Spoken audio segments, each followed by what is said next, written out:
5:30 के बाद ये लोग आधा घंटा में तय कर लिए किसकी सरकार बन जाएगी। चोरी करके सरकार बनाना चाहते हैं। कोई भी सीएम बने, मुझे कोई आपत्ति नहीं है।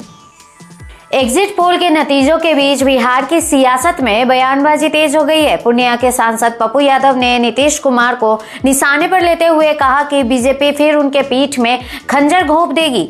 उन्होंने आगे कहा कि नीतीश का असली घर महागठबंधन ही है, वे वापस आ जाए। पप्पू यादव ने मीडिया से बातचीत में कहा कि एग्जिट पोल कब सही रहा है। वोटिंग खत्म होते ही शाम 5 बजे आंकड़े दिखाने लगते हैं और कहते हैं कि 65% महिलाओं ने एनडीए को वोट दिया है। ये सब आंकड़ेबाजी है, असल फैसला तो चुनाव आयोग करेगा कि जनता ने किसे चुना है। उन्होंने आगे कहा कि एग्जिट पोल जनता के असली फैसले को नहीं दिखाता है, इसलिए किसी भी दल को इन पर ज्यादा भरोसा नहीं करना चाहिए।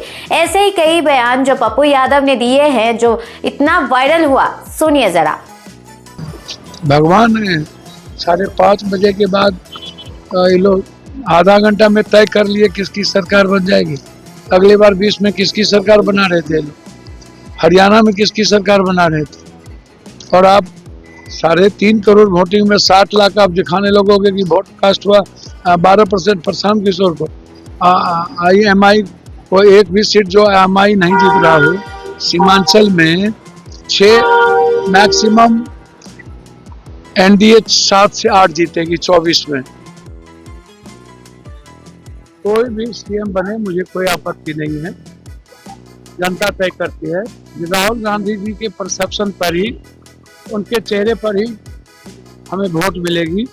बगैर राहुल गांधी के फेस के, परसेप्शन के हमको बिहार में अत्यंत पिछड़ी जाती दलित माइनॉरिटी का वोट नहीं मिलेगी। और गठबंधन में सभी हमारे नेता दीपंकर भट्टाचार्य, सैनी जी का भी फोटो रहना चाहिए हर परिस्थिति में। और मैं मानता हूँ राहुल गांधी जी का फोटो के बगैर बिहार के राजनीतिक भविष्य का कोई कल्पना नहीं। हमको एक को सीट नहीं मिलता। कांग्रेस पार्टी मूल्यों से और सिद्धांतों से चलती है, तो डिसिप्लिन पार्टी है। और अफाक जी को तो उंगली पकड़ के चलना सिखाए।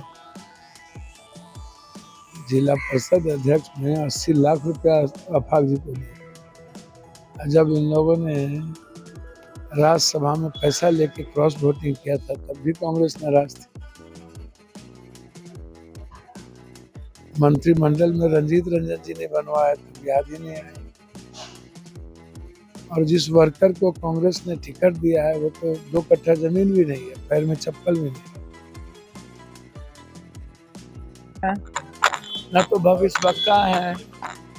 इसका मतलब है कि वो चोरी करके सरकार बनाना चाहते हैं, जनता का अधिकार काट के सरकार बनाना चाहते हैं। पहले अमित भाई 11 साल 16 साल का जवाब तो दे दीजिए बिहार को। बिहार के बच्चों के भविष्य को जो खत्म किए हो, बिहार के छात्रों की जिंदगी बर्बाद किए हो, अग्निवीर में बर्बाद किए हो, सारे बिहार के चीनी मिल और सबको बेच दिए हो। तो बिहार की जनता आपसे सवाल कर रही है कि 16 साल में आपने क्या किया। और बिहार की जनता यह भी सवाल कर रही है सीधा तौर पर, बीजेपी होम मिनिस्टर किसको बनाना चाह रही है। उनसे पूछिए कैसे चलेगी। ये 12 जगह कैंडिडेट उतार दिया गया डबल, इससे गठबंधन चलती है। हाँ, क्षमता क्यों नहीं है बोलने की। कांग्रेस को निर्णय लेना चाहिए।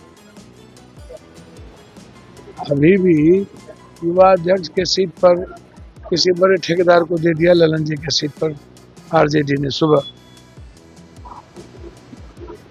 और कहलगांव के सीट के चलते उन्होंने सारे सीटों पर दे दिया, अत्यंत पिछड़ी जाति पर, दलितों पर। बाहर ऐसे चलेगा क्या।